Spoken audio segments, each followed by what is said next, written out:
નવસારીમાં સામાન્ય વરસાદમાં જનજીવન થયું છે પ્રભાવિત। પૂર્વ અને પશ્ચિમ ભાગને જોડતા ઓવરબ્રિજ પાસે જ પાણી ભરાયા છે।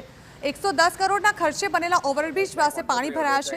મહાનગરપાલિકાએ પાણીને રોકવા 17 લાખના ખર્ચે દિવાલ બનાવી હતી। મનપા દ્વારા વધારાનો ખર્ચ કરવા છતાં સમસ્યા યથાવત જોવા મળી છે। રેલવે અંડરપાસમાં પણ પાણી ભરાતા વાહન વ્યવહાર ખોરવાયો છે।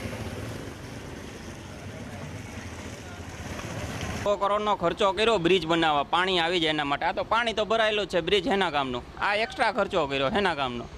કામ કરો તો વિચારીને કરો કે આગળ શું પરિસ્થિતિ આવશે। તમે જોઈન કરો ને, એમનેમ કામ કરો છો। 100 કરોડ રૂપિયા તમે વાપરો છો જનતાના પૈસા। એ સારું લાગે? આ કેવું લાગે તમે જોવો।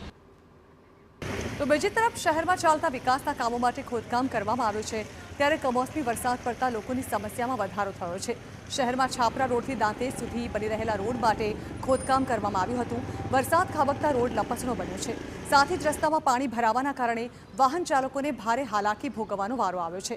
તો છેલ્લા 2 મહિનાથી લોકો રોડ માટે કરેલા ખોદકામને કારણે સમસ્યાનો સામનો કરી રહ્યા હતા, ત્યારે વરસાદને કારણે સમસ્યા વધુ વણસી છે।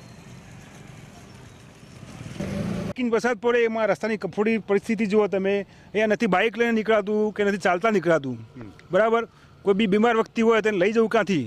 તમે આ પાણી જુઓ તમે, પાણી કેવા ભરેલા છે। હવે પાણીનો નિકાલ બી કંઈક આ લોકો કરતા નથી, બરાબર। તો નવસારીમાં ઝરીકમતા વરસાદમાં પણ માહોલ જે છે તે બગડી રહ્યો છે। તેમાં પણ ખાસ કરીને કેટલાક રસ્તાઓ પર જે કામગીરી કરવામાં આવી રહી છે તે કામગીરીને પગલે રસ્તાઓ લપસણા બની ચૂક્યા છે।